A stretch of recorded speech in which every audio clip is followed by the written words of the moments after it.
Welcome, ladies, gentlemen, and everyone in between. I don't know what this world is coming to. Check 1 2, check 1 2. Yes, do not adjust your dials, ladies and gentlemen, and everyone in between. It's your boy Trey Not Young, and I am back after quite a bit of a hiatus. Now, I'm pretty sure you all are wondering, like, what the hell happened? Where have I been? And to be frank, I have been rebuilding my life over the past few months because I unfortunately got laid off in early to mid-November. Yeah. I got laid off from a job that I had spent close to a decade at and had really did a lot to really help build that company up from, its startup position to its more global enterprise type solution, if you will. Like I said, I'd spent more than a decade there, and I honestly did not have many intentions on kind of like moving on from there. Like I kind of had a long-term vision of staying there post when my kids graduated from college, and then kind of figuring out life from there and what I wanted to do from there to ride out into the horizon, if you will. But I unfortunately got laid off in early to mid-November. Now, after the initial layoff, I spent a couple of weeks to just kind of decompress and allow my nervous system to reset. Because, kind of facing something like that in today's society is rather detrimental. And also, honestly, being in a position of having a career and then kind of having that taken away from you in your 40s, it could be a daunting feeling, if you will. So I took some time off, decompress, regulated my nervous system, went to my Thanksgiving family get-togethers just kind of as normal, kind of just took in the moment and kind of embraced where I was at, and then started diving into the job hunt in December. And here we are in fucking mid-February, and I am still currently looking for full-time employment. It is a mess out there in the world for those of you who are unaware or have been living under a rock or not paying attention. America is in quite a bit of a tizzy, if you will, for a wide variety of reasons. One of the things, honestly, when it comes to the U.S. job market, the job market is pretty bad right now. I know y'all's boy Trump has done a great job with his administration and with bullying a bunch of organizations around the nation to stop reporting on certain numbers to make sure that him and his team can kind of control the narrative of how things are going. But it was announced that about over 100,000 layoffs happened in the month of December, which was up 118% from the same period a year ago, and that 205% from December 2025. The total marked essentially the highest for any January. So it was over 100,000 people that got laid off in the month of January 2026, which was up damn near another 100% from what the layoffs were in December of 2025. I was laid off in November of 2025, and those numbers were quite high. It's been a lot of layoffs just around the country as a lot of companies are kind of concerned and being very risk adverse with trying to figure out what tomorrow looks like for the economy. You have the tariffs, you have the situation with the global economy and our relations with other nations. You have several countries around the world who are getting away from the US dollar as being the universal standard for monetization.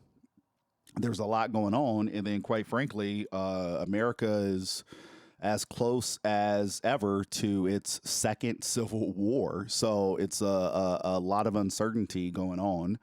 And me being someone who I spent the last 10 years in tech, one of the other big things going on right now is the AI bubble that is in the midst of crashing currently right now.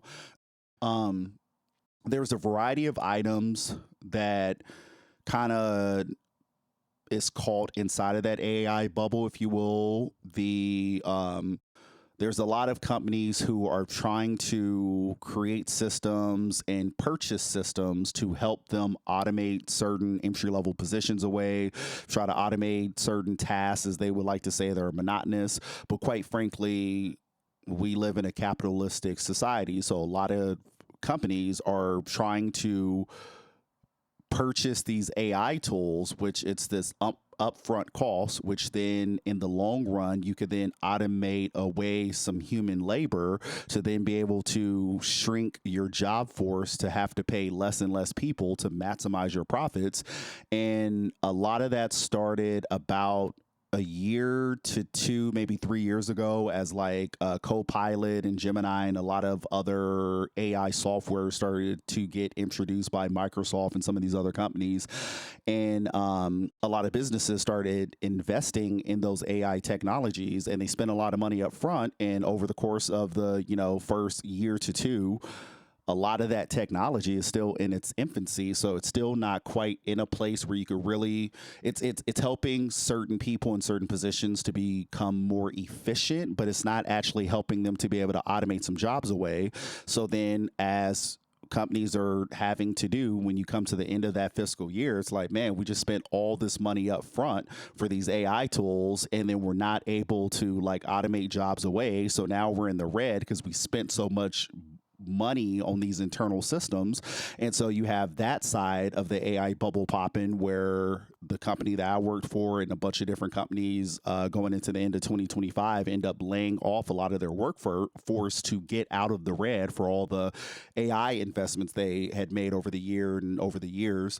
And furthermore, the other challenge, and we just saw that this week when the Dow Jones dropped to under 50,000, and I think the U.S. stock market lost close to, or it might have been around $1 trillion, because you had a bunch of people pulling stock from Nvidia and from a lot of these different tech companies and a lot of these different stock options, if you will. A bunch of people started pulling money because of the fear of AI and the uncertainty of what that looks like for the workforce going forward.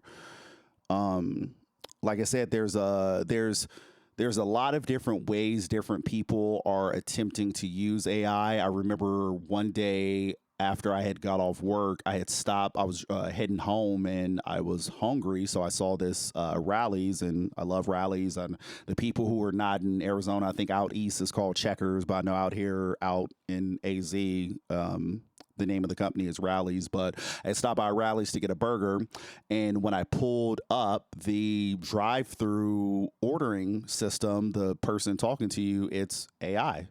And it does its AI introduction. And I know the company introduced that because then you can guarantee whatever your daily deals are, or whatever you're trying to push, that AI robot is 100% of the time always going to say those company slogans and those company upsells that they're looking for, as opposed to a human, depending on how the human is doing, after 4 or 5 hours of trying to upsell the same thing, they're just going to, kind of stop asking if they keep getting the no. And so you as a business, you want to automate that and add that to AI, because AI doesn't care if you say no a million times. It's going to continue to ask the millionth and one customer that pulls up.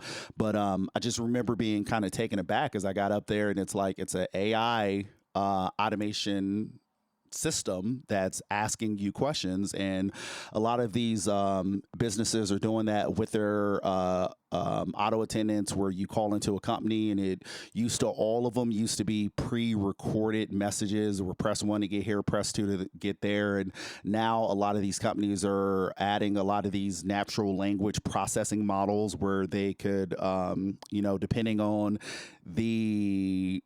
what you say to it, then it kind of tries to guide you where it's supposed to go. And then there's also a lot of people don't know, there's a lot of these AI tools that are looking for certain keywords and certain tones in your voice to see if there's some type of sense of urgency or some type of sense of concern. So then they could kind of predetermine what your sentiment is and where exactly you need to get transferred to. And so the world is just kind of changing from an AI perspective. And like I said, as a result, unfortunately, the tech industry got hit pretty hard this past year with losing a bunch of money from the upfront costs with AI and not really reaping the benefits of any type of additional financial bump. You know, they kind of don't care about the efficiency of employees going up. They're just going to task you with more work. And they're just not really making a lot of money. So they're cutting costs to get out of the red, and they are going to continue to further invest into these items because, again, we live in a capitalistic society and businesses, quite frankly, function as a cancer. They're not looking to better people's lives. They're looking to maximize their profit. And you could be a company that, you know, makes $1 million in its, you know, first couple of years. And then going into that next year, you're expected to make more money, and you could have a boom and, oh my God, now we're in year 4 and we just made $10 million. That's fantastic. Then you go into the year after that and you may drop down to 2 million, and that is viewed as a bad trend for the company, when in reality, you know, originally your average per year, you're making $1 million per year. And yes, you did have that 1 year where you had that bump where you went up to 10 million, but like your average is actually 1 million per year. But now that 2 million is viewed as bad because you're not hitting that peak that you hit that one time. And then so now from the eyes of capitalism, you guys are a failure, even though, again, you are performing above average. It's a lot of things like that is the reason why capitalism is a cancer. And it's part of the reason why, too, you're seeing a lot of these monopolization of different corporations and different companies. There's a lot of companies where that's essentially what they do is they grow, and then they hit a point where they've kind of dominated the market share, and there's not really a way to make any more money. So then what do? You then go and you buy your competitors. And then when you buy your competitors, then you could inflate those numbers more. And then you just continue to buy out all of your competitors until you're the only show, you know, in town, if you will. And then when you're in the only show in town, you can't buy anybody else up, and then the market share is kind of full. You guys have all the customers in the world. Okay, all right, we got to mark the price up on our customers because we need something to continue to show that growth, because that's all capitalism as a cancer cares about, is growing and growing and growing. And their viewpoint is, you know, who gives a damn if the customers are upset and if the cost of living is getting too high and if people are scraping to try to survive. Who cares? I need to hit these numbers. I need to continue to grow this cancer, which is my capitalistic company. So, yeah. So that's where I've been. Yeah. I have been on the job hunt, and I have been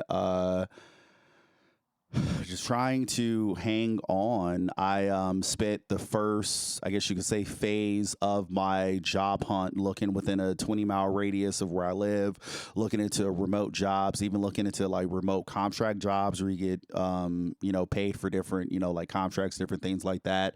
And just not having any luck at all. And a lot of that too comes from, this is new to me, being in a situation where I think the last time I was on an actual job hunt was maybe like 15 years ago. So it had been quite a bit of time since the last time I had actually applied and looked for a job. And the whole process of the job hunt is crazy nowadays. So, you know, we don't live in the 80s and 90s anymore where you could just, you know, walk up to a company and, hey, let me hand you my resume and who can I talk to try to schedule an interview. Like, everything is, for the most part online nowadays, and you have to go through Indeed and Glassdoors and ZipRecruiter and some of these different online companies where unfortunately it's you and hundreds of people just putting in applications left and right. So then going back to AI, what a lot of these companies are doing is it's not a human that's sitting there reading the applications of the hundreds of people who, you know, submitted applications. They don't have enough hours in the day to do that.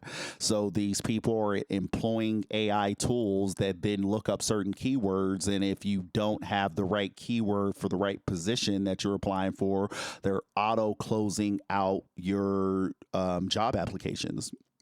I remember I had saw this woman on TikTok actually, and it was I think it was shortly after Christmas, and she was talking about her experience kind of in the same boat of looking for a job throughout the holidays, and she, you know, had applied to a bunch of places, and she was talking about how on Christmas she got a bunch of kind of rejections on some emails or some job applications from some companies, and she was like, you know, there's no way in hell somebody is working at 6 p.m. on a Christmas. Like, this is some type of automation software that's closing stuff out, and, you know, it's not even humans looking at this stuff. Then furthermore, with submitting applications, which has been interesting, is there's a lot of places where, because as I, you know, putting in all these applications through all these different job websites, like I said, like Indeed and LinkedIn and different things like that, I started going to some of the direct websites to kind of apply over there too, to try to see if I can get a better shot. But kind of same thing, they're employing these AI tools over there too, looking for certain keywords and, you know, different things like that.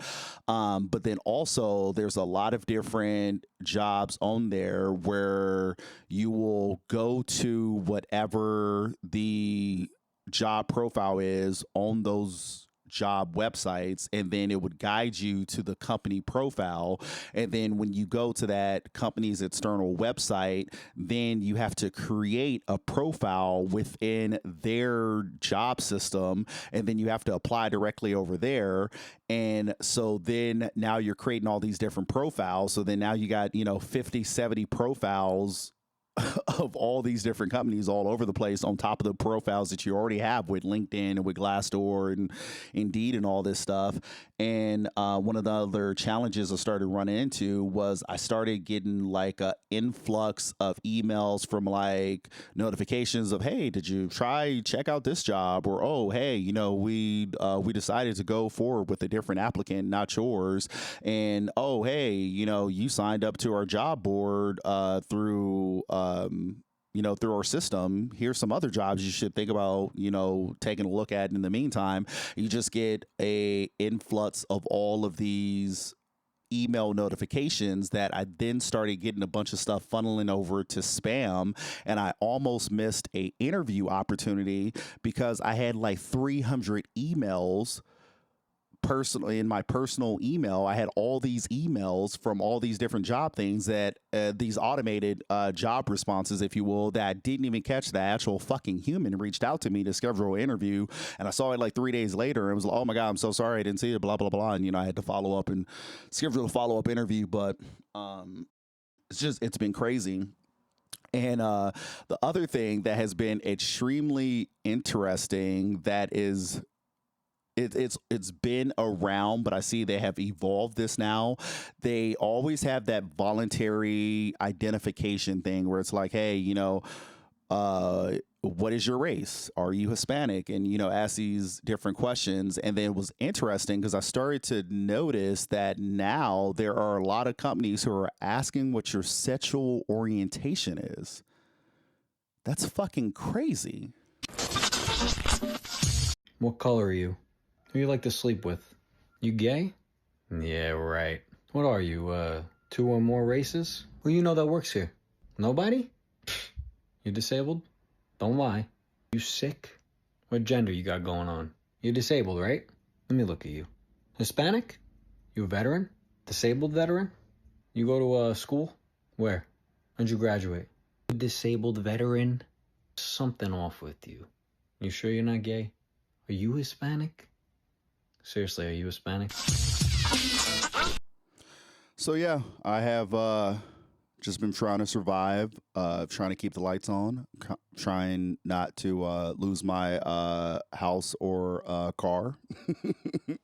Just trying to get by, and I'm in an okay spot. Hopefully some things will shake out soon and I can get back to business as usual. If things kind of continue in the same way that they're continuing for another couple of months, I have some other decisions to make, but such is life. And I'm not saying all of this to, woe is me, everyone be concerned and sad about what's going on with me. It's, I don't know, just trying to let you guys know why I've been gone for the time that I have been, all less than a dozen of my monthly listeners. I figured it was important to kind of share with you all where I have been.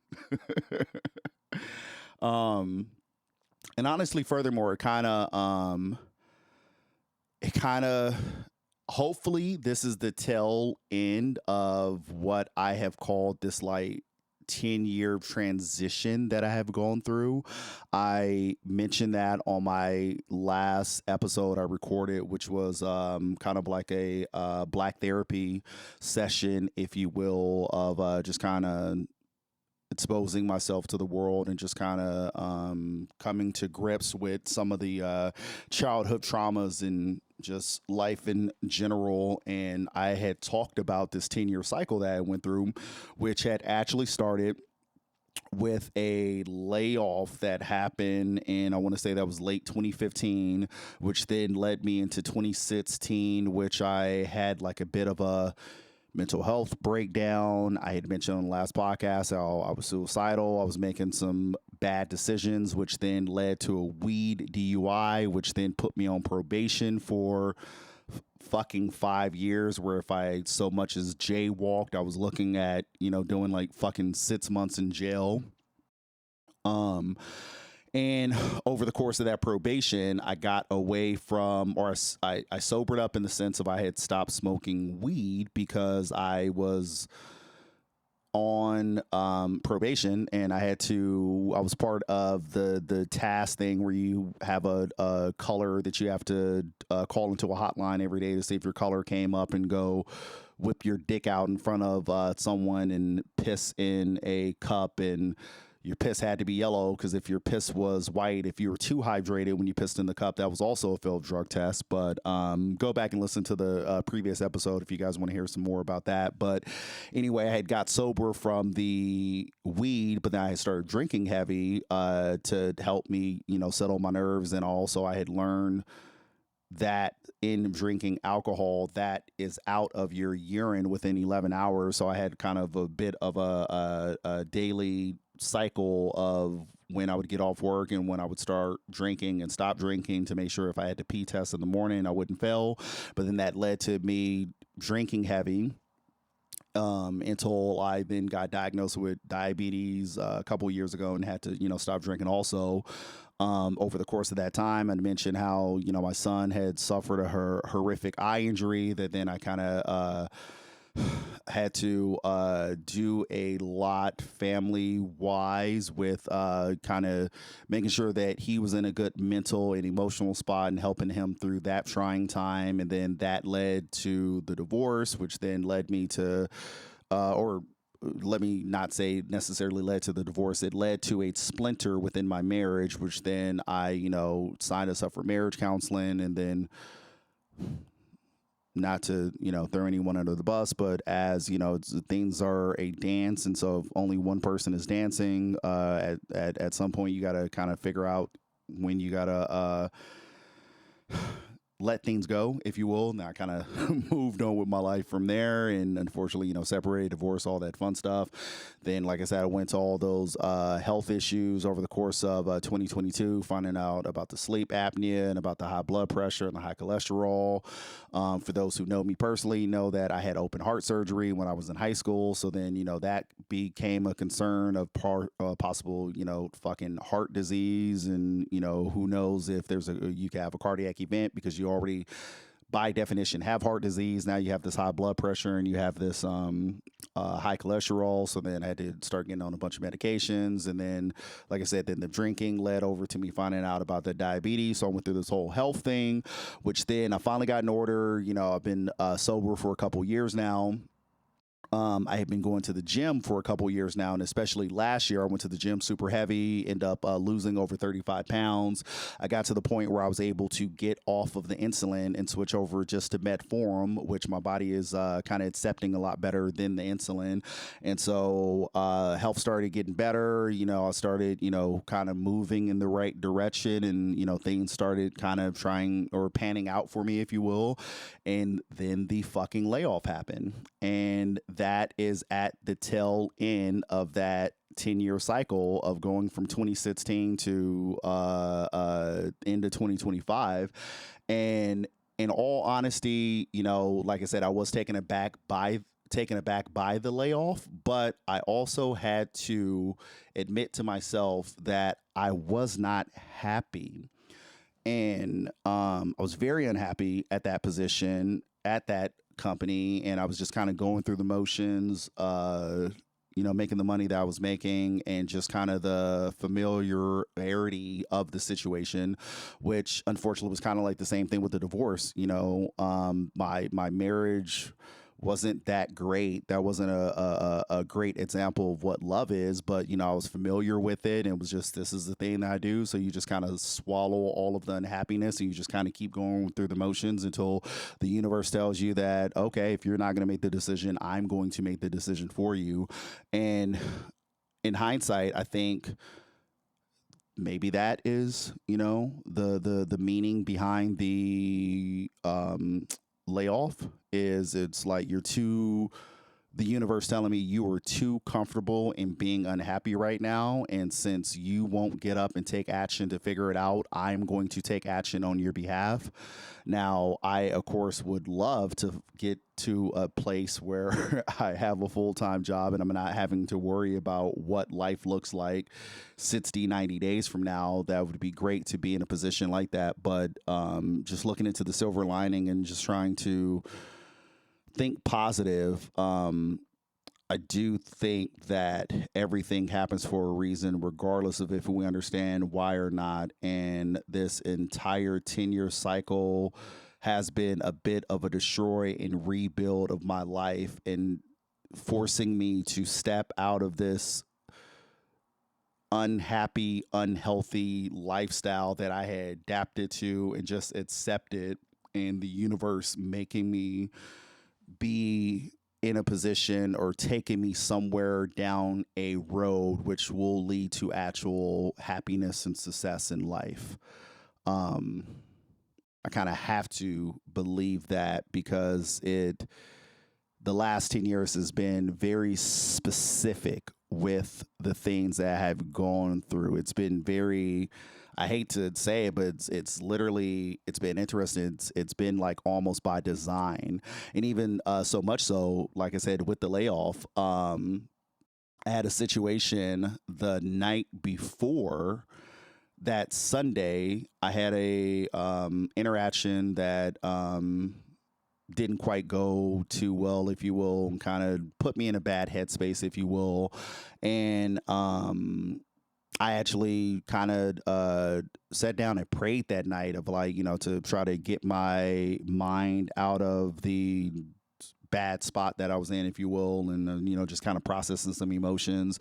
And then also on top of it, I had been battling with these, like, just not giving a fuck anymore at my job feeling. I had I was praying to give a fuck about my job and like to get out of this rut so I could continue, because I can tell that even though I was still excelling at what I was doing, I was still accomplishing things, I was really going through the motions with everything.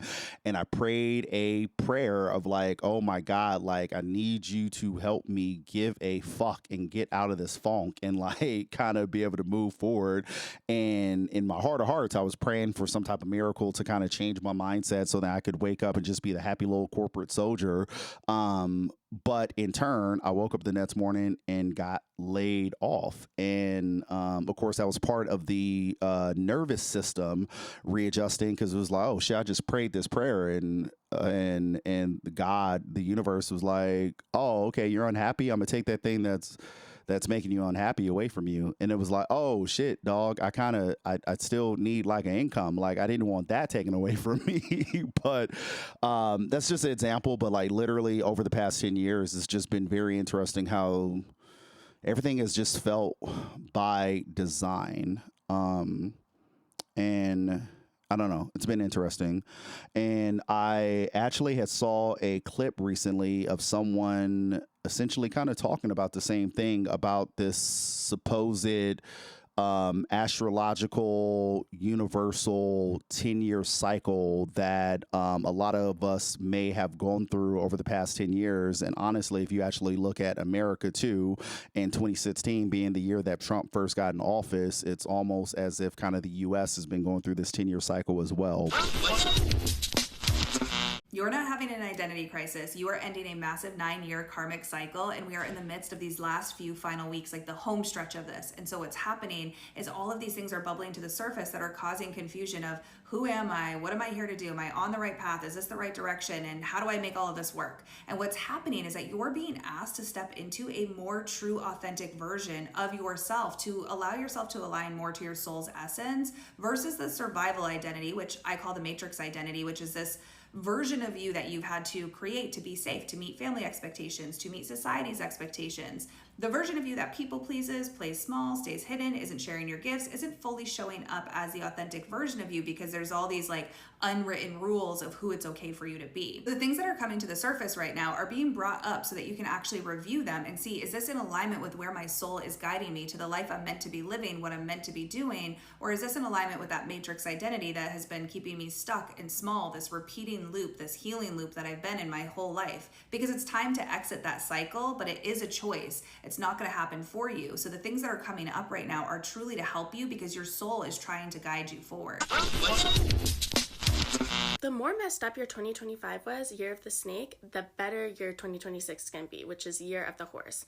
So year of the snake this year, 2025, was associated with transformation, shedding old skin, a year of testing hidden weaknesses, and can feel like your life is quite literally falling apart. Energy is strategic, internal growth, clarity through challenge. Spiritually, a bad snake year means you're releasing things that no longer fit your future. Year of the horse, which is what we're going into, 2026, is associated with speed, freedom, action, energetic breakthrough after restriction, okay? A year for movement, travel, opportunities, energy is confidence, momentum, new paths opening. The idea is, if you did the inner work during the snake year, the horse year lets you take off, okay? There's a concept in Chinese metaphysics, which is the harder the transformation year in 2025, which was the snake year, the more reward in the growth year, which is literally 2026 is horse. It's a yin-yang transition. So snake is yin, internal emotional challenges, horse is yang, outward, powerful, and fast progress. So struggles in 2025 equals preparation for success in 2026. And as I mentioned, you know what else went through this 9 to 10 year karmic cycle? The United States of America. 2016 was the year that Donald Trump got elected originally. And since then, we have seen that MAGA political movement, very much so, and they hate to hear this, but it is true, very much so, has turned into a cult over the past 9 to 10 years, where they have deified this man in a way where everyone in the world is lying except him. And we saw this come full circle in 2025 as Trump ran and won the 2024 election against Kamala Harris. And when he ran for office in 2024, he ran in counter to originally Joe Biden, who was the president, at the time. And his counter to Joe Biden was that he was going to lower prices day one, He was going to stop wars. There was going to be no new wars under him. And then also there was this attention that him and his running mates put on the Epstein files, and how the Democrats were hiding a bunch of stuff in the Epstein files. And that is the other thing that they were going to do once they got elected. They were going to release the Epstein files so people knew that the Democrats were behind all of the madness of what was going on that island, and this cover up to keep all of that from coming to the general public, which then reignited this attention to the Epstein files and people wanting to get more information and know what exactly was in the Epstein files. This was all part of his political campaign, and he won the election, and here we are a year into him being president, and the cost of living has not gone down. I think the last I saw, we went to like 7 or 8 new wars over the course of 2025 with all the various places that he bombed over the course of that 12-month calendar. And the Epstein files went from, hey, we're going to release the files, to there are no files, to the files are Democratic hoax, to why are y'all still talking about the files? Those things are boring. We need to talk about how great the Dow Jones is doing right now. And it's interesting that his cult following has drunk the Kool-Aid of all of this, and while they claim that they voted for him to lower prices, now the prices have not lowered. They have challenged the left and Democrats, and they were like, oh, well, you guys always say that the president can't affect change when it comes to the prices of stuff. And people, those of us on the left, have responded with, yeah, we know that. And that is one of the things that we have always said, that a lot of the things that the president directly does not directly impact the everyday costs of gas and, you know, food and stuff like that. But he ran on day one, prices were going to go down. So we're holding him accountable to the specific thing that he said that he was going to do. And one of the specific things that you all said that you voted for him for, you guys said it had nothing to do with the racism and misogyny, and it had to do with lowering prices. And now the prices have not been lowered, and you all have moved the goalposts. You know, then there's the other side of you all who said that you voted for him. You know, he's a no war kind of guy. You know, he stays out of everyone else's business. And then literally over the course of those 12 months, he has started all these wars and fucking kidnapped the president of Venezuela. And that was after quite a few instances of him bombing Venezuelan boats that they claimed these people were drug lords, but then they didn't actually technically have any evidence to show that they knew that these were drug boats. These could have been just civilian boats for all we know, and they were bombing these people. And then furthermore, they committed some crimes, because there are boats that got bombed, and then there were people who survived who were in the ocean. And one of the Geneva codes, if I'm not mistaken, is that if you bomb someone and then that soldier is in distress, you're not supposed to fucking bomb them again. You're supposed to assist them from dying, and then you're supposed to arrest them, and then, you know, they quote unquote have their day in court. But no, they then bombed these people in the fucking ocean and you know, committed these human atrocities. And people were like, oh yeah, he's doing all this war stuff to keep us safe. But again, he ran on no new wars, and you all said that you were voting for him for no new wars, because if Kamala got in office, she was going to start World War III, and we didn't need any more wars. But once again, you all have moved the goalposts. And then a lot of y'all drink the Kool-Aid of the Epstein files, and him saying that this was a Democratic cover-up, and that's the reason why the files hadn't been released, even though the reason why the files were not released while Joe Biden was in office was because there was an open investigation. You had Epstein go to jail, and then you had Epstein mysteriously die, and that was while Trump was in office. But then afterwards, you had the trial open up, and they were working on the Ghislaine Maxwell situation and making her accountable for the crimes that she committed. And so there was a pending investigation. So you can't release files from a pending investigation. And then that was part of the reason why under Joe Biden, the files didn't get released. And then after Ghislaine Maxwell went to jail, kind of the public interest in the files died down, and people stopped talking about the Epstein files until Trump and JD Vance, every single chance that they got, started talking about the Epstein files and getting people ramped up again about, yeah, hey, we really want to see what's in there. And then Trump then got in office and then pivoted away. And as I mentioned, first they said that there were no files.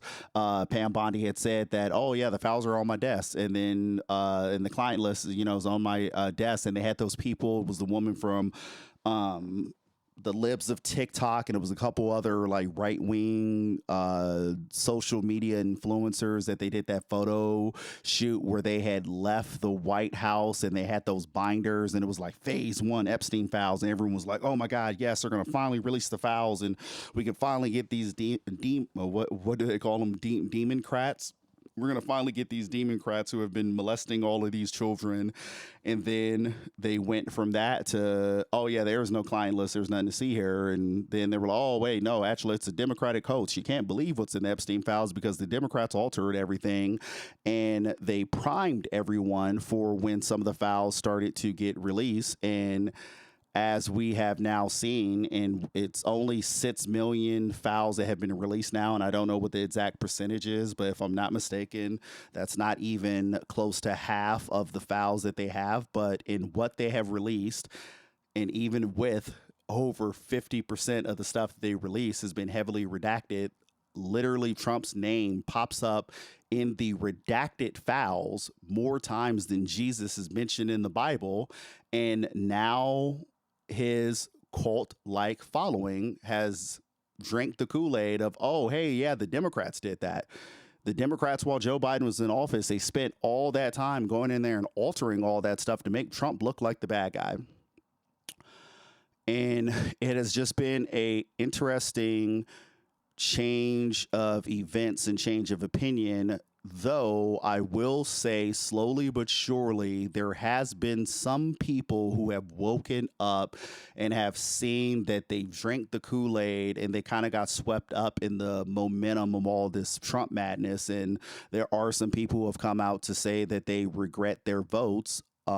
For those reasons I mentioned, there's some farmers who regret their vote because the tariffs, impacted their businesses. There's been some small business people who have lost their businesses and have lost their jobs due to the tariffs increasing prices on a bunch of stuff. And there's been people who have come out and said that they, regret voting. And we have even, or voting for Trump. And then we have even seen a string of the social media people like, what's his name, Andrew Schultz, and like Theo Vaughn, who have come out, and Joe Rogan he still kind of sways in the middle of every fucking thing that he does, but that's a whole nother conversation. But we have seen some of these social media people come out and say that they regret platforming Donald Trump. And a lot of this is off the heels of not only the Epstein files, which we'll kind of dive back into in a minute, but also some of the stuff that has been going on in Minnesota with ICE and everything with that. Now, before we dive into a couple of those topics, I do want to kind of kick this main segment of the podcast off in my topic of the day of the children of a lesser God and this deifying of Donald Trump and what this may mean from a spiritual and cosmic perspective. I think this might be the hottest take I've ever had on here. Buckle up. This is low-key brilliant, and this download gave me chills. So the download is that Trump is the archetype of the Demiurge. Not because he's evil incarnate, but because he's the necessary catalyst that exposes the entire matrix and wakes everyone up. Let me break this down because this is profound. Stay with me. First, let me clarify what this means. Trump as the Demiurge, the cosmic mirror. Trump as the Demiurge doesn't mean that he's consciously orchestrating everything, that he's evil or good. That's duality thinking. I don't subscribe to that. That he's intentionally trying to help or harm. This perspective, Trump as the Demiurge, means that he embodies the energy or the archetype of the Demiurge. He's playing a role in the cosmic story, whether he knows it or not. His presence is catalyzing the awakening. It's part of the catalyzation. And he's exposing the system by being the system's ultimate expression. As a recap, let's look at the Demiurge's function in Gnostic cosmology. So remember, the Demiurge isn't purely evil.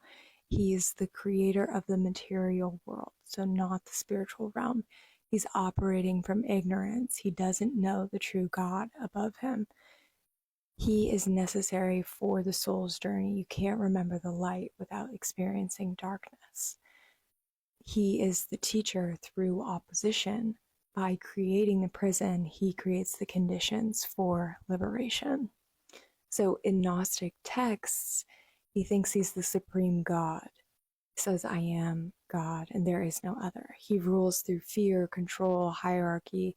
He keeps souls trapped in matter and forgetfulness. He's jealous and demands exclusive worship. He creates duality through the use of good and evil, us versus them, chosen versus rejected. But here's the cosmic irony. The Demiurge's existence is what makes gnosis, awakening knowledge, possible. Without the prison, there is no escape. Without the illusion, there is no awakening. Without the darkness, there is no conscious choice for light. Trump actually embodies every demiurgic quality. Let's map it. He's made comments like, I alone can fix it.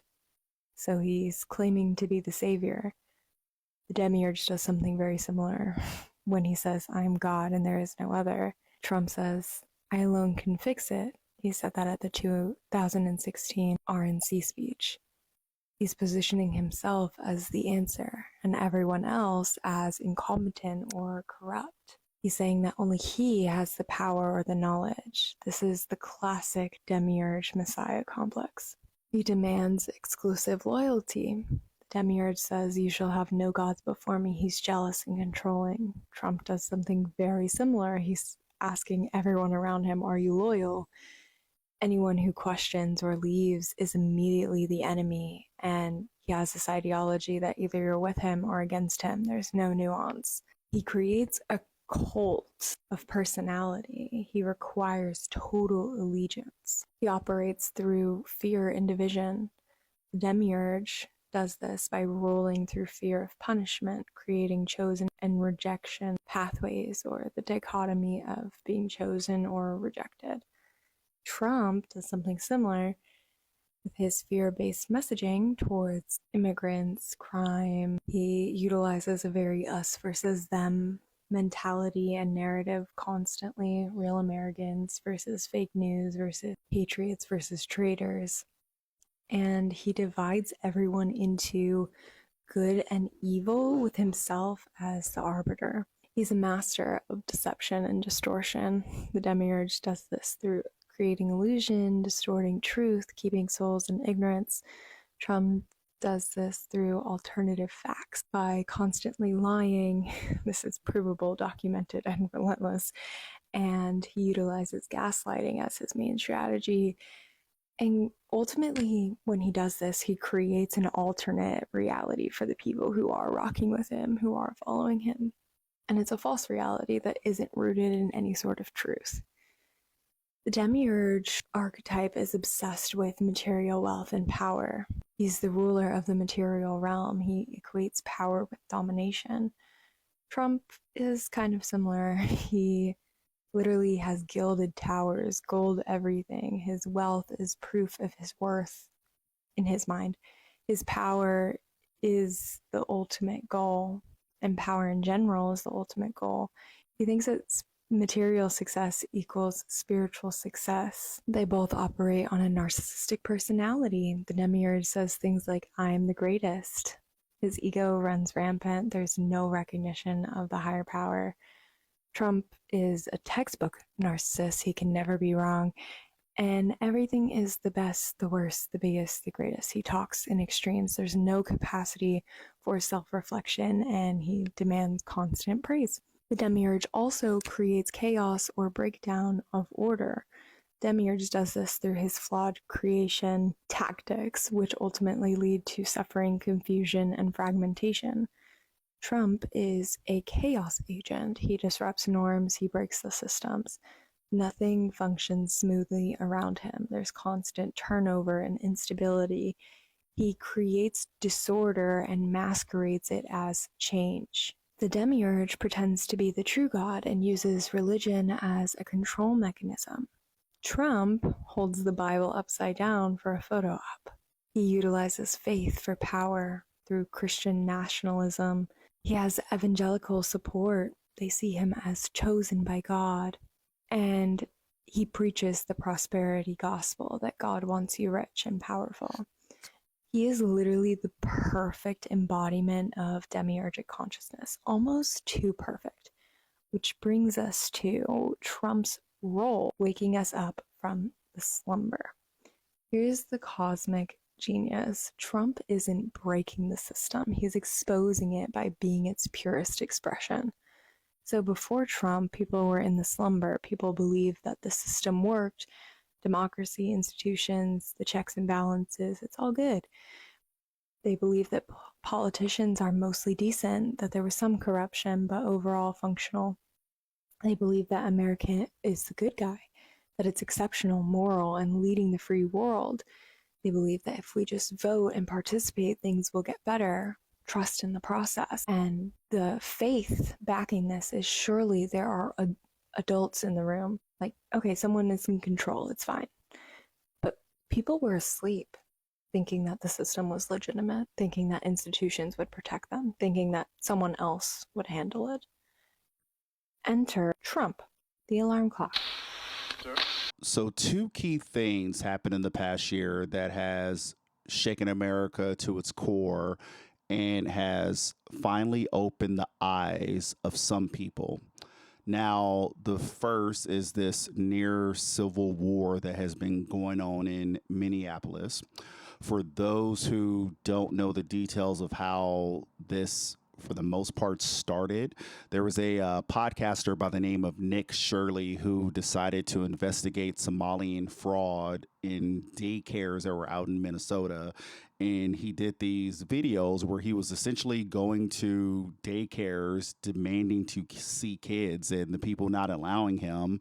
And then he was saying, hey, see, listeners, there's actually no people there. They're just Somalians in these buildings pretending to have daycares, and they're stealing people's money. Some of the videos then some of the daycares kind of fought back, kind of showing that not only was there instances of him showing up after hours, so of course there's no kids there. Furthermore, some of the people were showing how this is a stranger. We have no idea who this is, and we are trying to protect children, and we're not just going to open the doors to let random strangers with cameras come in and look at these kids like we don't know this motherfucker. And anybody who has kids should be well aware that when you have a situation of picking up kids from school or picking them up from daycares or after school services, typically how the thing goes is you register the kid, and then there are people who are listed as able to visit or pick them up, and you have to show some form of ID. And that is designed so random strangers can't just fucking show up and kidnap your kids. But again, unfortunately, there's a lot of people in the world who they just kind of take things as face value and they don't critically think or look at the nuances of situations. And so the right kind of ran with this scenario that there was this Somalian fraud going on in Minneapolis. And quite frankly, Trump took this opportunity to go after one of his political opponents, and the governor, Tim Walz, who was running as vice president with Kamala Harris. And Tim Walz, for those of us who remember, Tim Walz was the one who he he was talking that talk, and he was getting a lot of people on the left like riled up, like, "Hey, man, he's actually saying some stuff that needs to be said." And unfortunately, the Kamala Harris team seems to had put a muzzle on him. But Trump, being the narcissist that he is, I know him and his team remembered that hot shit that Tim Walz was talking as they were running up against him. And so Trump took this opportunity to go after him. And they sent ICE in mass droves into the streets of Minneapolis, which then caused a ton of civil unrest as the general public in Minneapolis stood up and started to protest. Now, a lot of people actually probably don't know or remember there was some fraud that was going on in daycare systems out there in Minneapolis, but that was actually looked into and investigated and taken care of by the Biden administration. And that was the $250 million Feeding Our Future fraud situation that happened. And at the head of that COVID-19 era fraud was actually a white woman by the name of Amy Bach. But unfortunately, as people have been primed to do in America, because quite frankly, whether you all want to admit it or not, everything in America comes down to race, because America was built on racism and things like that. A lot of people don't remember that. And the right saw this opportunity with things already being riled up about, illegal immigrants. And that's, been one of Trump's key things for the past decade is all these illegal immigrants. That's what's making America not great, is all these illegal immigrants. And they saw this podcaster do this series, and the right got riled up and was like, hey, yeah, there's some illegal immigrants. Do what you got to do to get rid of them. And as I mentioned, ICE mobilized in the streets. And unfortunately, we saw the execution of Renee Good and Alex Purdy. Now, I won't go into all the details of those situations. Anyone who has not been living under a rock, you should know all those details. The one thing that I do want to call out is that essentially anyone with a pair of eyes can tell you that neither one of these people truly posed a threat, and they were executed by a force who is supposed to be there to enforce immigration control. But these were two law-abiding American citizens that got murdered. And I kind of talked about it on a TikTok video that I did, but this really kind of shows the cult that a lot of MAGA is living under. And it is this system that has been designed over the past decade of don't believe what you see, believe what I tell you. And so while Renee Good was in the middle of the street with her car, she was getting conflicting reports from different ICE agents of what she needed to do. And even though you can clearly see in her video that she's turning her wheel to try to drive away, and the officer who shot and killed her feet were not in front of that driver's side tire, the Trump administration did a good job of sending signals to their base that this woman was being violent and attempting to violently run this guy over. And they even so much as so even though unfortunately after there's video footage that after he shot and killed the woman, as her car drove off and hit another car, you could hear the man say fucking bitch, and you see him walk away. The Trump administration told their fan base that he had to go to the hospital for these extensive injuries, even though he just got bumped by the car as she was driving away. But again, the Trump administration has done a very good job with their cult of believe what we tell you and do not believe what you see. And so those people didn't believe what they saw, and they listened to what Trump said happened, and that's what they agreed happened.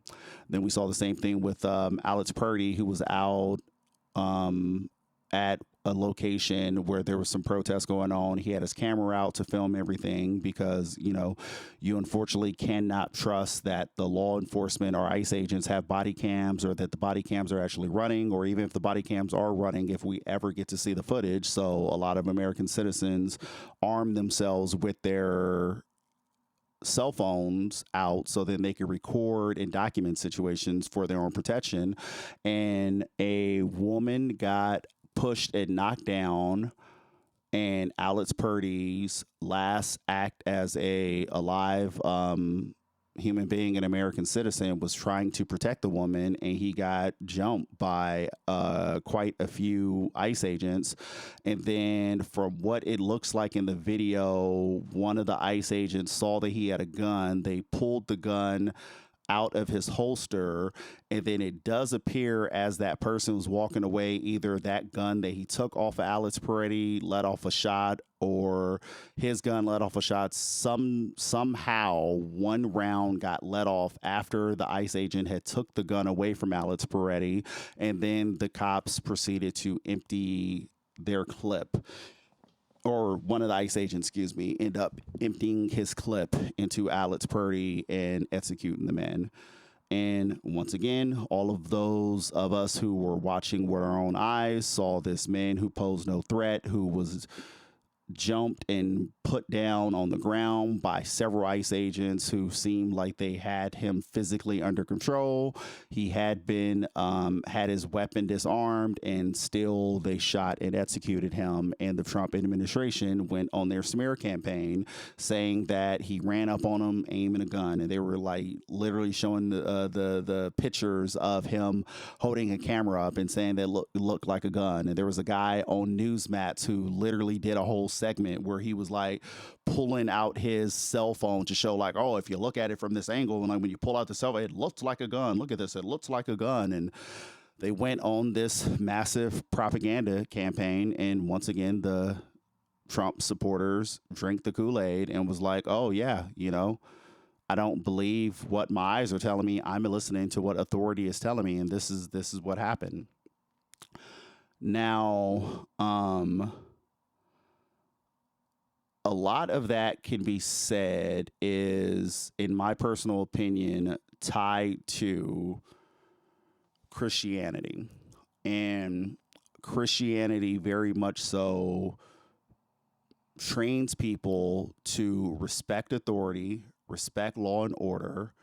You don't stand up to authority. You stay in line. You stay in check with authority.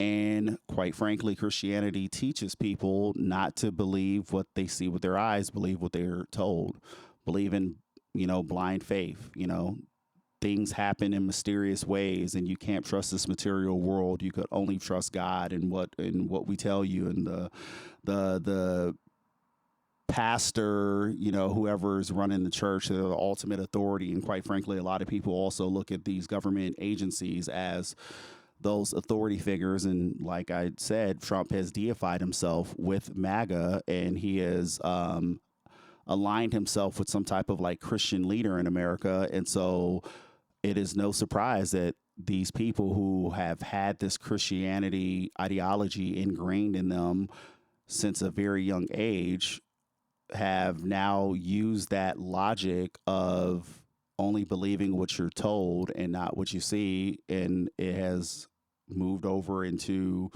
real life politics and real life situations with humans getting executed. Now, after Renee Good and Alex Purdy got murdered, we did start to see more and more people wake up.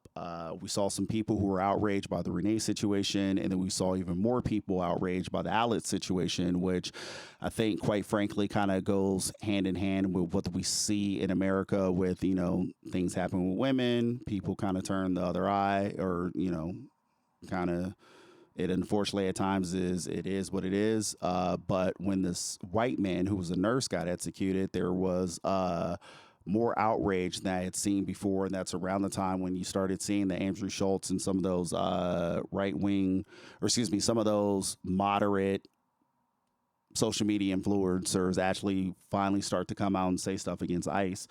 And a rift kind of then started popping up on social media where they were kind of calling out black people about there was a lot of white leftists and white Democrats who were like, hey, black people aren't mad enough. Like, you guys haven't been marching with us at the No Kings protest. You guys aren't as outraged as this Renee and Alex situation as we think you should. Like, where the hell are all the black people?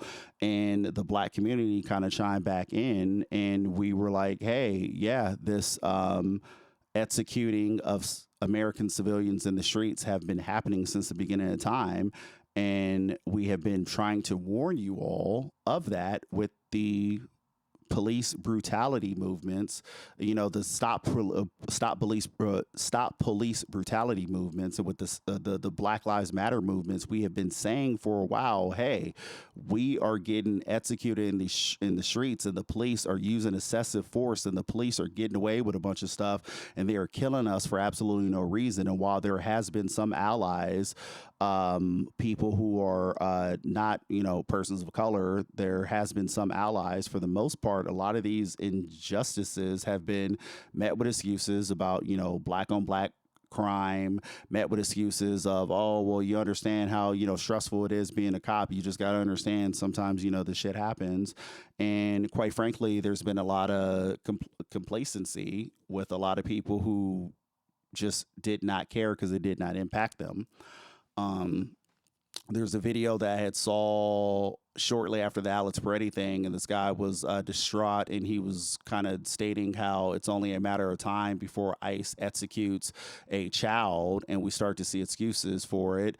And the black community had to remind that content creator and other people out there in America, we have already seen children executed by figures of authority, as we saw what happened with Trayvon, who got murdered by a security guard, and you guys called him a thug and started cracking jokes about Trayvoning. And we saw Tamir Rice, who was a 12-year-old who was playing with a freaking toy gun, and even the person who called the cops on Tamir Rice was like, oh yeah, I think he's playing with a gun, but cops still showed up, and within 3.5 seconds of getting out of their vehicles, they shot and murdered Tamir Rice, and many people were silent. And we have seen this time and time again of black and brown people getting executed and getting deported, and people not caring. And then it wasn't until violence was on the at the doorstep of white America did some people in white America finally say, oh my God, I can't believe this is happening. And that is one of the things that we have been telling people since the beginning of time. What the government and what people of authority do to the disenfranchised, the people on the bottom, is what they plan to do to everyone once they get a chance to. And so maybe if we had stood up and fought police brutality in the 90s and all these fucking unarmed black people who have been executed by the cops for decades on end, maybe if we as Americans came together and fought this stuff, maybe we wouldn't be in this situation with ICE. But people were complacent, and people stood back because the violence wasn't at their doorsteps, and they didn't care. And now the violence has spilled into their streets, and now they're scared. This brings us over to the second key thing that has happened in the past 12 months, and that is this Epstein files debacle. As I mentioned earlier, went from that was what they were running on, which then kind of reopened the public interest into the Epstein files. And then they went through just all these, different excuses behind it. And then finally, after the Epstein Transparency Act got passed, we finally had a situation where they had a deadline to release some files. They didn't get released in the time that they were supposed to, but 3 million files got released, and we saw a whole bunch of stuff about children getting raped and some other stuff. But then the second wave of files that came out, things got even darker, as essentially with these additional files that came out, we learned that not only were there kids being raped on these islands, but there was all these crazy rituals going on, and there were situations where there were government officials from America and from around the world, and also people from high walks of life in the entertainment industry and a lot of other sectors. These people were not only raping children on this island, they were killing people and also possibly eating people.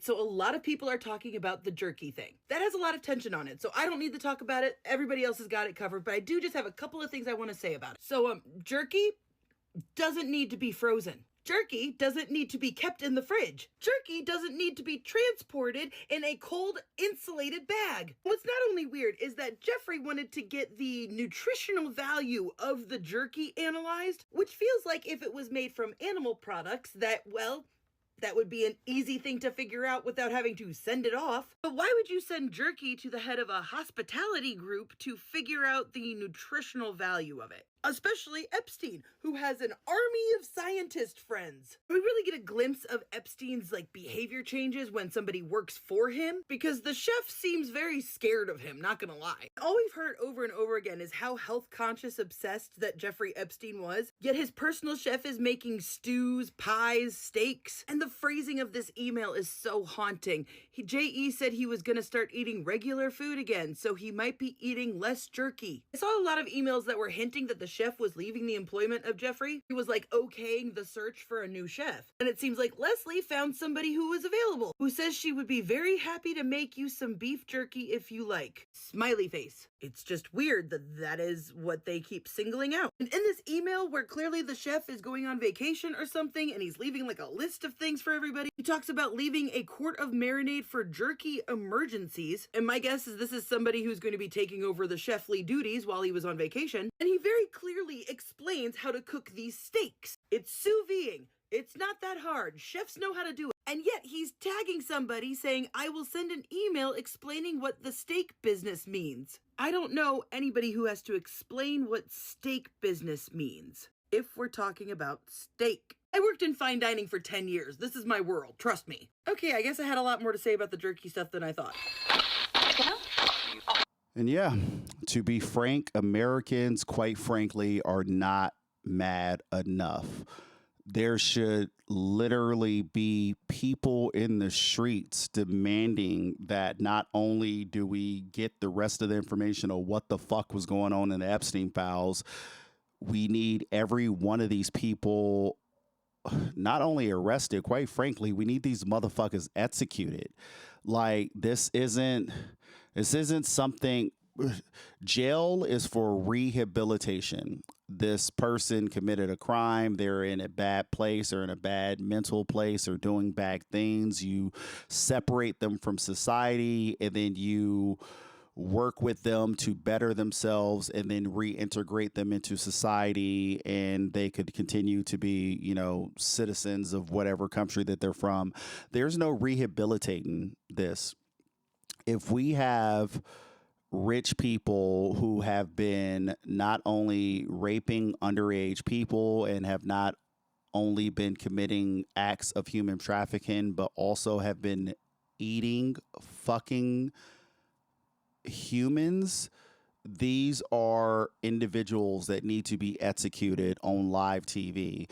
And there was the statement made by, I believe it was Pam Bondi, where it was if all the people who are involved, were to be brought to light, it would make governments around the world crumble.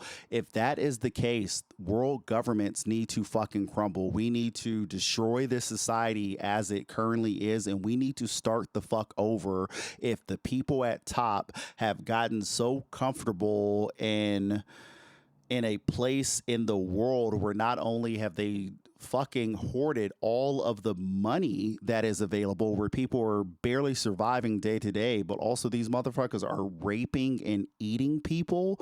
We need to reevaluate where the fuck we are at in life. Now, I've seen people, a lot of people online and people I have talked to in my day-to-day, the people who are paying attention to what's going on. And one of the things that I hear a lot of people saying is they are referring to these people involved in Epstein Island as Satanists. And as much as I would like to get into the darkness of that with you all and agree that this is the devil at work, quite frankly, I don't believe that. I quite frankly believe that what we are seeing is a bunch of elites really taking Christianity literal. I don't think these people are Satanists. I think these people are Christians. And I think a lot of Christians have not actually read that book, and they don't actually critically think about that book to understand why the things that these people are doing, these rituals that these people are doing, are rituals that can be found in the Old Testament and in the New Testament. As I mentioned earlier, so let me start with this. So as I had mentioned, a lot of Americans are not mad enough. And quite frankly, part of the reason why I think a lot of Americans are not mad enough is, as I had said earlier, Christianity teaches people to respect authority.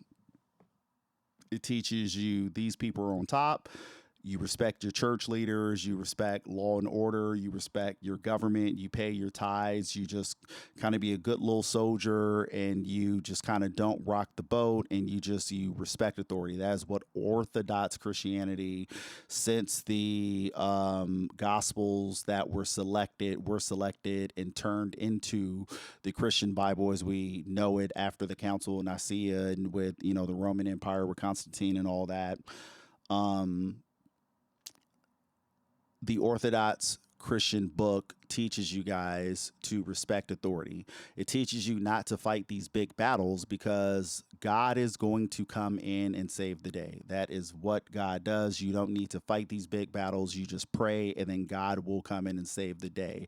And even if, God doesn't save the day, as long as you believe in Jesus, and even though your life has been hell, when you die and you make it to the other side, that is when you will finally make it to heaven. And while Christianity has taught a lot of people this, you have a lot of these rich elites who are capitalizing off of people's complacency, and they are experiencing their own versions of heaven on earth.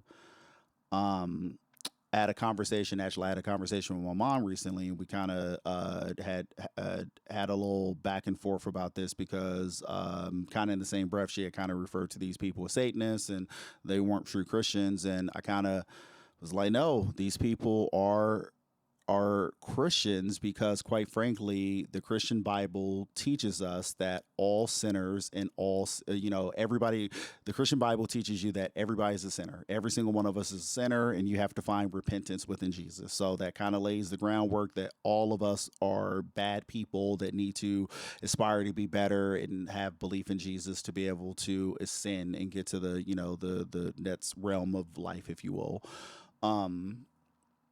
It also, though, teaches us that all sin is equal. And so if you're a person who you cuss or you have sets, outside of wedlock, quite frankly, if all sin is equal, it is on the same exact level as other people who are raping children and eating people.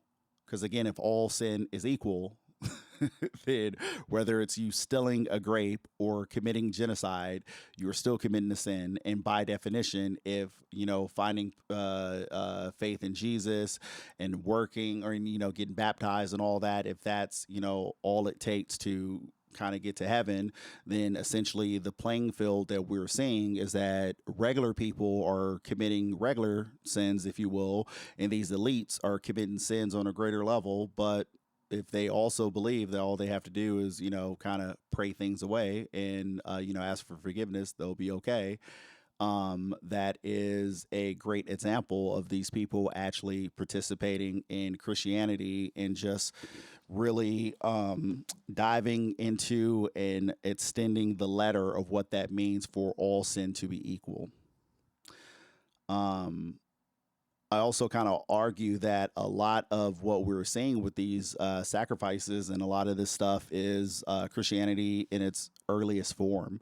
Quite frankly, if you open up the Old Testament and you read it from, beginning to end, not just, go to church and have your word, have your passages where, oh, hey, we're going to turn to this page in this chapter and we're going to read this one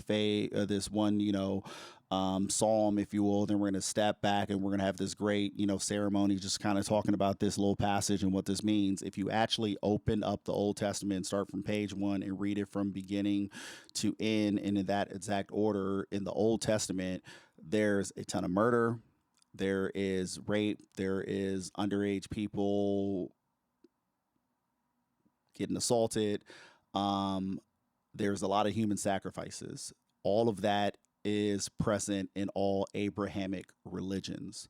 And again, if you read the book from beginning to end, Old Testament is a very violent book, if we're being frank.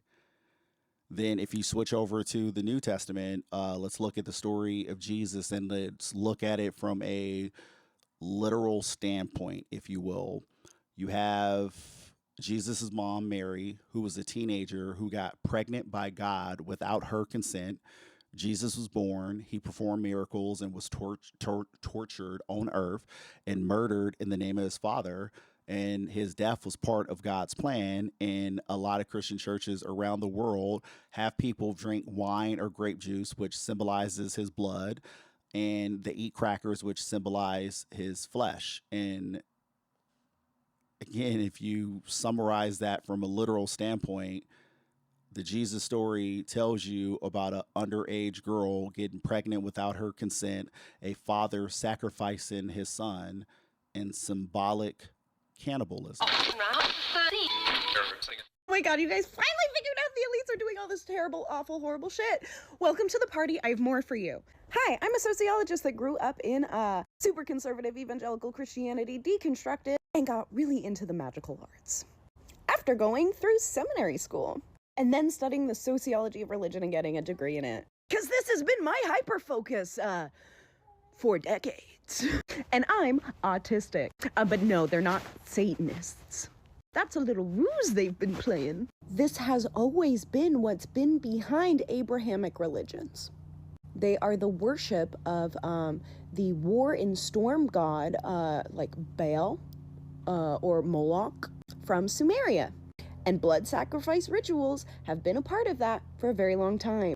And pedophilia, killing babies, cutting off babies' dicks. Cannibalism, sending a bunch of people to war so that they can use that as a blood sacrifice ritual. Hunting people, and a whole lot of rape.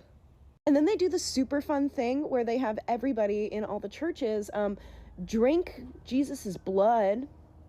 And then they harvest everybody's like worship and energy within those churches and instill in them a fear of hell so they can harvest their fear to support all their rituals, which are essentially rituals to make them all like rich and famous and powerful and win wars and those kind of things. Because they're feeding this, you could say, demonic entity, or egregore, some like to call it, in exchange for rewards. Like controlling the whole world! And this has always been what's been behind Abrahamic religions. And a really big key feature of that is the suppression of the divine feminine. It is essentially the spiritual roots behind patriarchy. So no, they are not Satanists. Satan would actually be like the opposite of that god, and is theologically like the light bearer that would reveal what that evil god is doing, and convincing you that that guy is the evil guy, and the evil guy is actually the good guy, is the greatest fucking lie they've ever fucking pulled. So no, they're not Satanists.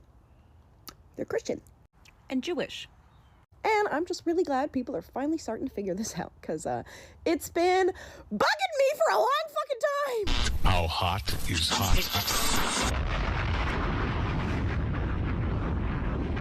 These people who are at the top of the world governments and society as a whole, and who have been in control for Lord knows how long, these people are followers of Abrahamic religion.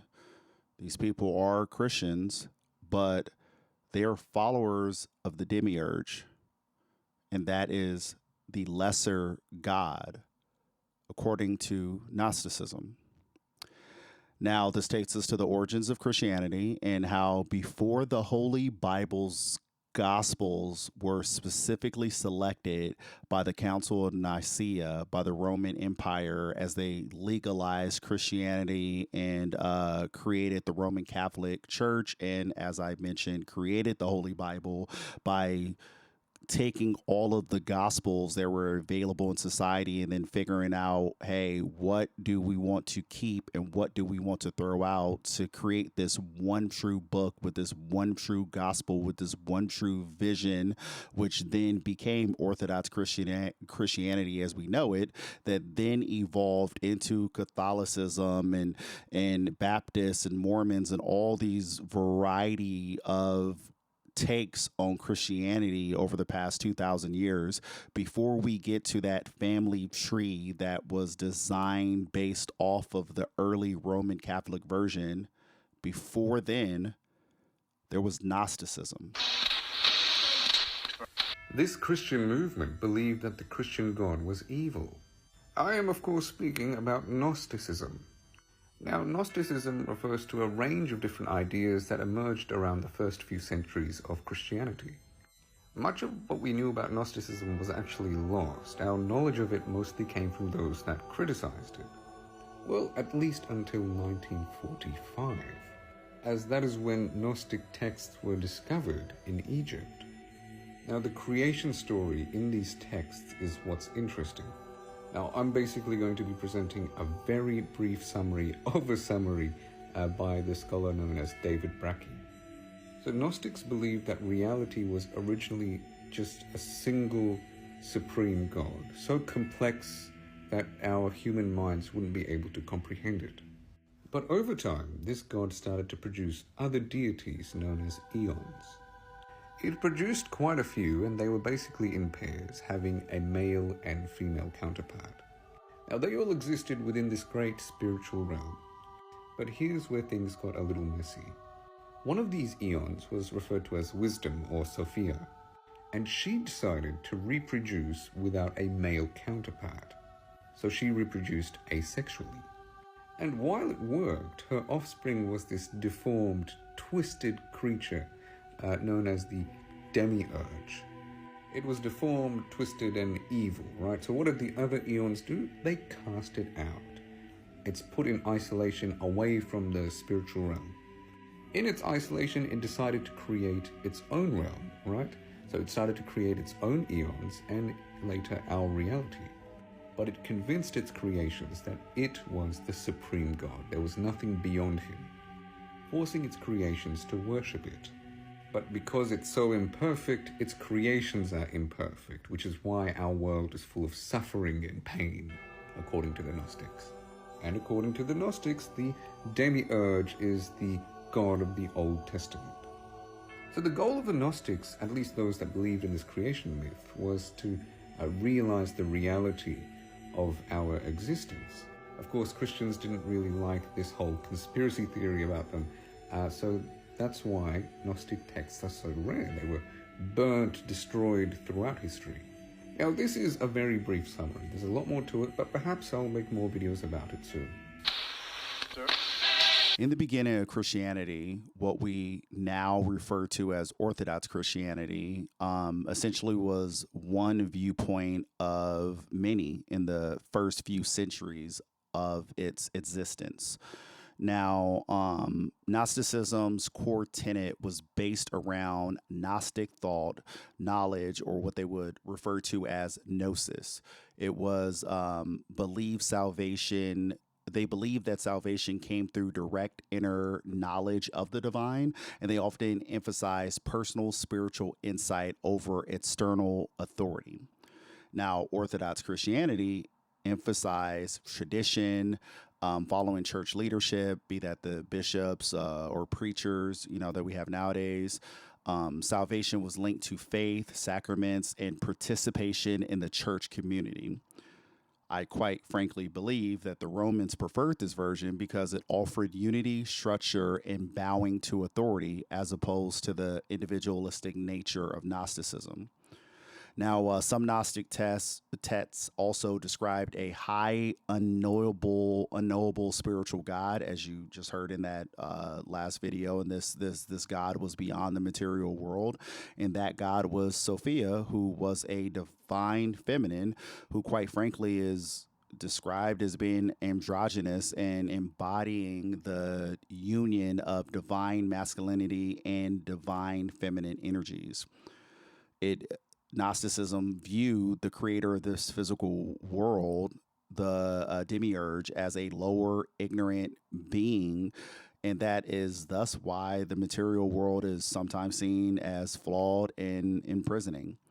It quite frankly explains why good things don't always happen to good people, and why there is so much evil in the world, and why there are so many evil people who are not divinely punished in this present, physical timeline.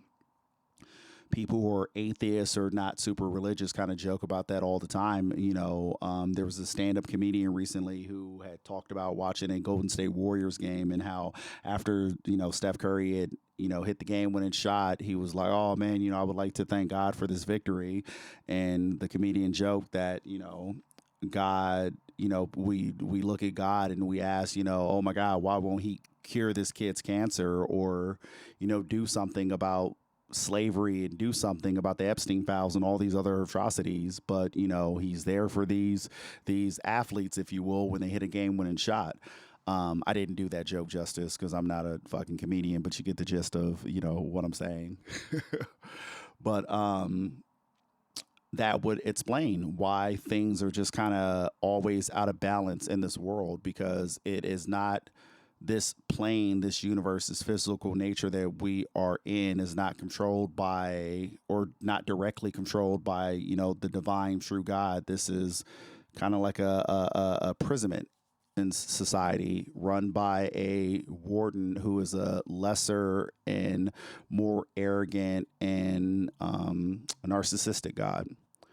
Now, Orthodox Christianity teaches that the creator of Genesis is the one true God, but also kind of describes God as like the Holy Trinity of Father, Son, and Holy Spirit. There's always a little bit of confusion with that, with people who kind of step out of the tradition of just listening and following stuff and like asking questions. It's like the Father and the Son is kind of the same person but different, and same thing with the Holy Spirit. It can kind of get a little tricky, a little confusing, and a lot of people tend to not have a great answer of kind of explaining that. It's just kind of like, hey, just listen to the text, just listen to us. But Orthodox Christianity also teaches us that essentially creation is fundamentally good, but humans are inherently sinners who need to be saved. They're given the tenements early on, and they're making a bunch of bad decisions, and then so God works with who was it, Moses, to put together the 10 commandments. It's like, hey, these are the commandments, this is what you got to live by, and then people still kind of don't listen and can't do it. And then God brings Jesus, his son, to the world to teach them the right way, and sacrifices him in the name of loving all of us, for us to understand what we need to do. But then also kind of in the book of Revelations, it kind of describes how humans still can't really find their way through Jesus. So then eventually in the end times, Jesus is going to have to come back to save us again. Like, humans are constantly just failing and constantly not being able to be perfect or God-like, if you will. So humans are flawed individuals per the Orthodox Christianity.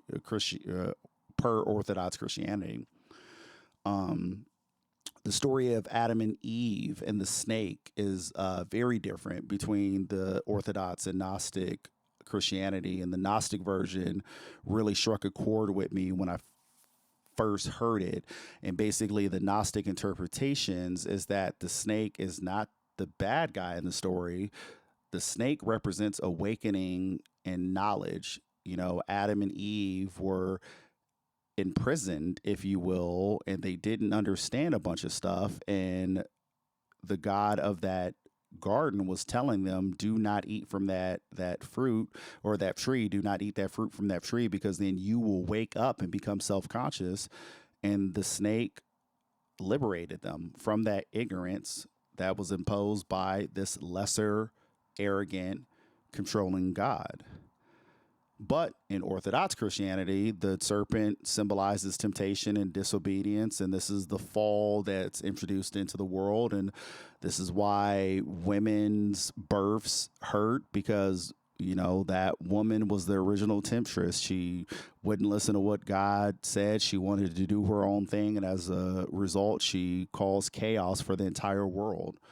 And there are some people who internalize that. There are some women who internalize that, of them being, you know, the reason for sin on earth, if you will. A lot of Gnostic texts also portray Jesus in a bit of a different light. Within a lot of the Gnostic perspectives, Jesus is often revealed as, he's often positioned as like a revealer of hidden wisdom, and not necessarily a sacrificial redeemer. Some writings kind of stress this detachment from material possessions and worldly identity. Like, it really describes Jesus as this like nomad who goes from house to house, and he baptizes people through giving them knowledge and helping them to separate from this material world, so then they could elevate and you know, go beyond this physical go beyond this physical state and evolve as a being, if you will. And in a lot of the Gnostic perspectives, this physical world is viewed as secondary or illusionary compared to spiritual reality. We kind of see a bit of the same thing within some of the science communities with simulation theory of like, this isn't an actual real reality. Like, there's something greater than this, but we are like stuck in some type of matrix, some type of bots. And that is a lot of what the Gnostic version of Jesus kind of described, as opposed to the Orthodox Christianity version of Jesus, which emphasized Jesus's physical incarnation, his bodily death and resurrection, and redemption through historical events, and not just secret knowledge. Like, he was doing a lot of things public, and you know, it was a very different perspective than how the Gnostics portrayed him in their Gospels. Also, one of the big things was baptism within the Orthodox Christianity, which honestly, again, if you kind of step out of it and look at it in a literal sense, Orthodox Christianity and baptism basically kind of discredits your original birth from your mother, the original birth that came from a woman. And it is typically a ceremony with a preacher who is often male, and this male is then giving you new life, and you're being reborn in his hands. And there are a lot of people who kind of view this as, you know, and this is where the challenge that, you know, some people have with religion is like, you're basically discrediting the original birth by a woman, and then you're using religion to then have men give humans rebirth. And like, no, it's this man that brought you into this world, or into this new world, so then you can be saved by his father and his son. It really diminishes the woman's role in all aspects of life, from a physical and from a spiritual nature. When it comes to authority, community, the role of church, Gnostic groups often allowed a lot more fluid leadership. It wasn't just men running everything. It was just anyone who had the knowledge can then organize and continue to spread the knowledge within individuals. It often granted greater spiritual authority to women. And again, as I mentioned, in the Gnostic Gospels, the one true God is a divine feminine, which, quite frankly, to me, a woman, a feminine energy, or just, you know, the divine feminine in general, always made more sense to me as what God would be, considering that women give life. And so it never quite made sense to me that in the Bible, you had a man create a man, and then you took the rib from him to then create a woman, and then that woman is the one that creates life, but then you still need then this male authority figure who runs the church to give them rebirth. Like, it just, was always confusing to me. It just always kind of made sense to me that, you know, if there's a divine presence at the top of all of this, and if it does have a gender, if you will, it would kind of only make sense that it was a woman, because women give birth in all species of life, if you will. You also, within Gnostic groups, you also have, you know, the personal revelation. Everything is not a part of a church or a part of having to go to this community and having a direct authority figure then give you that revelation. You know, you're able to get the gnosis, the knowledge yourselves, if you will. So again, that individualistic nature is more common inside of Gnostics as opposed to the Orthodox Church, because the Orthodox Christian Church and the Gospels that got picked to be part of the Holy Bible, which then kind of started all of this with Christianity, that Orthodox belief is based around developing structured hierarchies with bishops and priests. It promotes unity, teaching, and maintaining stability across growing communities. And it essentially puts men at the top of the religion and made it unlawful for women to have a voice, and kind of set the stage for women needing to be submissive and knowing their place within a patriarchal society, where again the God is a man, the son is a man, the people running the church are men, and all the people who made all the mistakes are the women. Quite frankly, to me, it only makes sense that the Roman Empire was not fond of Gnostic Gospels, because it promoted individualism, and it promoted not always, not necessarily getting involved in this physical world, and kind of separating yourself from authority and separating yourself from a lot of what is designed in the world. And the Orthodox approach is more so like, hey, let's bring you guys into a church. You sit down, you obey, you listen to me as as your bishop. Once you leave the church, you listen to law and order, you listen to your government officials, you stay in line, and you do what we tell you to do. And then again, you are a sinner. You're always going to make mistakes. So just sit there and pray. And then when it's all said and done, if you couldn't achieve heaven on earth, you'll get your heaven in the afterlife, but just stay controlled and docile and complacent. And again, as I said earlier in the show, that is part of the reason why I think that Americans are not mad enough. And I think that's the reason why you have so many people in the world who are just kind of standing by and not caring that the middle class is getting destroyed, and they're not caring about the violence by authority figures in the streets, and they're not caring about the genocides that are happening around the world, and they're not caring about what's going on with the Epstein files, and how this, fucking global cabal has been, for Lord knows how many decades, have just been ravishing our society and again raping underage people and cannibalism and just all this craziness. And there was just, I don't know, fucking maybe 2/3 of Americans or half of Americans who are just sitting back, not getting involved, because quite frankly, with 2/3 of Americans being Christian, the Christians have been taught to be complacent and just sit back and wait for someone else to come save them.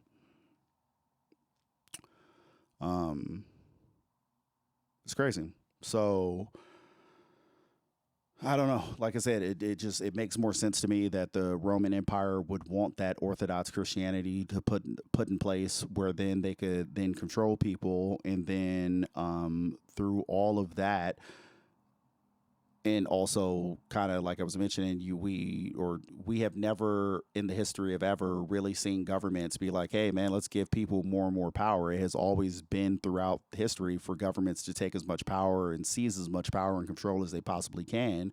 And my viewpoint, when you look at the origins of Christianity, you look at Gnosticism, and then you look at Orthodox Christianity, Gnosticism was a religion for the people, and Orthodox Christianity, which then birthed all the Christianities that we know today, was more so something that really helped authority figures. And to bring it back full circle, it would only then make sense that you have these people in this power who is using Orthodox Christianity to keep their minions in place. And then they're performing these rituals and they're feeding off of our energy that we're putting into the world. And they're using this to gain more and more power and do more and more, I hate to use the word demonic, but, you know, doing all this crazy shit behind the fucking scenes. And they are all doing this in the name of Abrahamic religions and what they know from Baal and Moloch and what the actual true God is in the Old Testament, and harnessing that power. And when you look at things from that perspective, this is a cosmic warfare that is going on. And maybe this karmic loop is, you know, a reality in the sense of 2016 to 2025 and the rise of Trump. And then 2025 being the absolute worst year for us with Trump in office, with all the horrible shit that we have seen. But then now we're starting to see a bunch of people wake up, and you saw that that 2025 also bring us into the 250 years of America being around. And anyone who knows like world history, there is a bit of this thing about countries tend to only last to 250 years. There are, of course, some examples like China and all that who have been around a lot longer. So, you know, it's not a one-to-one catch-all of that is the answer. Once you hit 250 years, things crumble. But there's just all these cycles that kind of line up perfectly with the end of America as we kind of know it, and this loop kind of coming back full circle. And I think we are really starting to see it also with their in 2026 now. It is people on both sides of the plate who are starting to see this government cover up. And there was the situation that they had with Epstein files last week. Or that might have been earlier this week, where they had 4 computers on Capitol Hill where they had unredacted files, and they were allowing Congress members to come and sit at these computers and kind of go through some of the unredacted files. And then for the first time in a long time, you saw people on the left and you saw people on the right utterly disgusted at what is going on. We saw Republican Lauren Boebert, who was one of the people who voted on behalf of Trump to kind of keep the Epstein stuff, you know, private and hidden. And she was interviewed coming out of Capitol Hill, and she was absolutely disgusted and was like, you know, Ghislaine Maxwell needs to rot in jail, and like we really need to do something about this Epstein cover up. And then we saw the same thing recently with Nancy Mace, where Nancy Mace has, you know, she's been swaying a lot back and forth if you pay attention to her over the past couple of years, but she came out. And she has been very adamant on social media about needing to take down the people involved in the Epstein files. And in reading the MAGA people responding to her, you could kind of see this motion of the snake eating its own tail, because it was a lot of people who they loved when, you know, she was super pro-Trump and when she was, you know, being disrespectful to transgender people, and they absolutely loved and ate everything up. But when she stepped out of line and said, hey, yo, I don't agree with this Epstein thing, you're starting to see the MAGA people go through this cognitive dissonance of, oh yeah, you know, we can't really trust you anymore. You must, you know, be part of the woke movement now. We saw the same thing with what's her name, MTG, Marjorie Taylor Greene, who was one of the first Republicans who kind of hopped out because of this whole Epstein thing. And you start to see Trump turn on her and a bunch of people turn on her, because at the end of the day, it's a cult.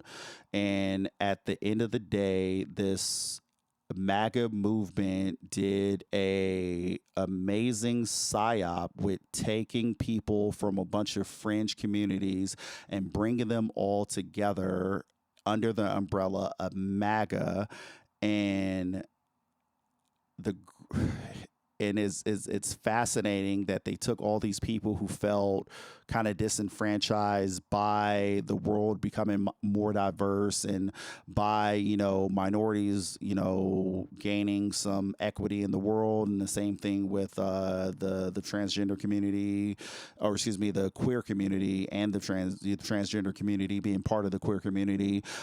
Seeing these people who are not heteronormative Christian white males start to get power, you start to see a bunch of these different subcultures who felt, you know, disenfranchised by this and felt like they were losing power. They were losing this hierarchical power structure that they originally had. And you start to see them panic, and MAGA did a good job of bringing them all in and then kind of wrapping them up in the veil of this white Christian nationalism and bringing in these evangelical Christians and a lot of Christians around the world, or excuse me, around America, to think that this is actually the party of family, law and order, and Christian values.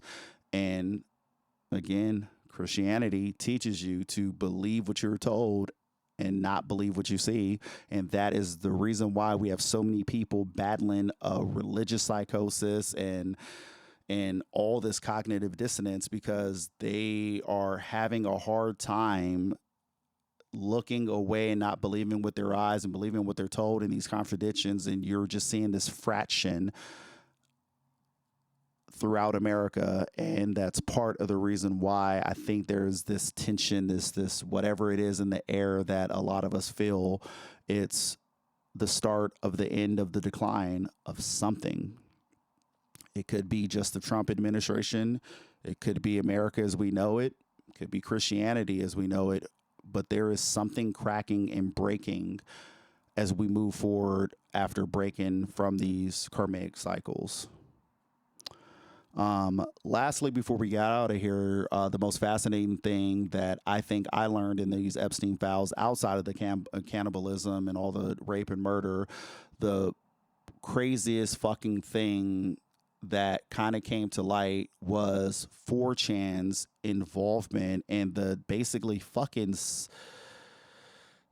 psyop that was conducted through social media that then created this alt-right movement that then end up turning into QAnon and the alt-right and MAGA as we know it, and how all of this may have been orchestrated by Epstein and those people on Epstein Islands as the initial wave and way to kind of create this dissent and this confusion within America to then pull these people out of the reality of what's going on and then separate them from everyone and put them on this island where it was easier to control them with the cognitive dissonance and make them believe that Trump was the one true savior.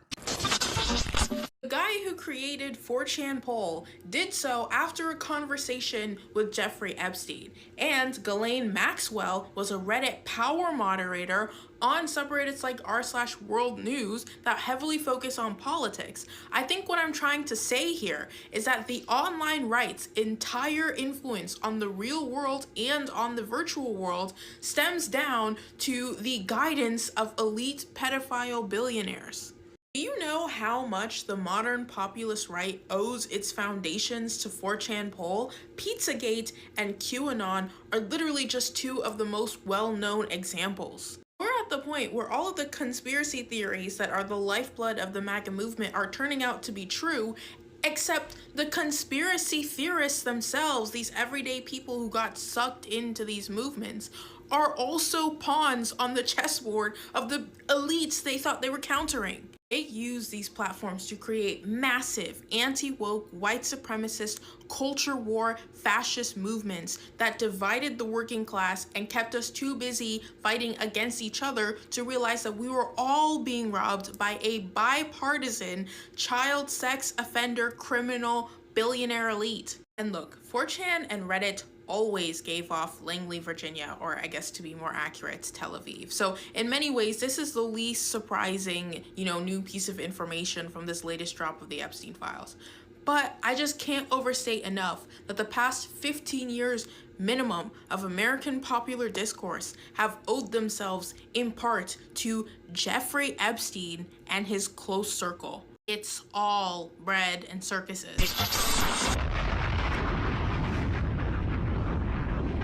So while I will never pretend to know everything, I do pay close attention to what's going on in the world, the origins of things and how we got here. And I think the thesis that I laid in front of you about these people being the children of a lesser God is an important lesson that I think all of you guys should kind of take in consideration.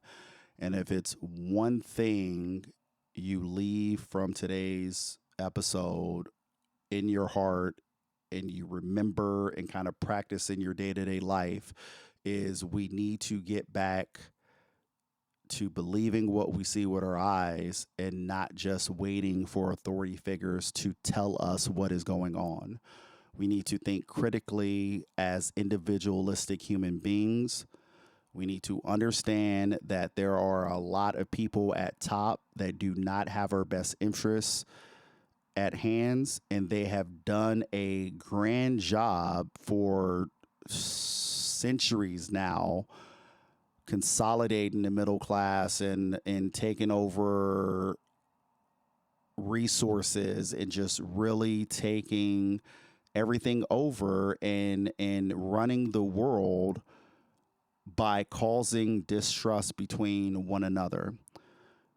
They are at the top, raping children, eating people, consolidating all the wealth and resources while they have us fighting about black versus white and American versus non-American and Christian versus Muslim and straight versus gay and left versus right and fucking Democrat versus leftist and conservative versus libertarian. They have us all divided into these many subcategories so we can continue to be distracted and at war with one another, because if we ever fucking all unified and looked out at the world, we will realize that it's hundreds and millions of us and very few of them, but they are aligned with one agenda, and we keep fighting one another because we can't get past the dissent and the bullshit that they have ingrained in all of our heads.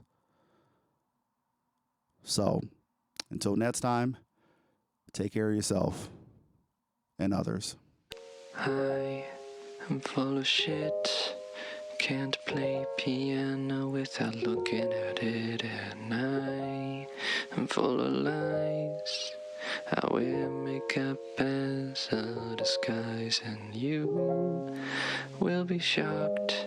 My friends and family haven't seen this TikTok, 'cause though all my music is public, this is still my secret project, and I make all this shit alone in my room because I need an outlet away from everyone I know, and so I'm destined to be alone with you because I am an internet faker. I'm an internet breaker. I'm here to show that I can be something that I'm not.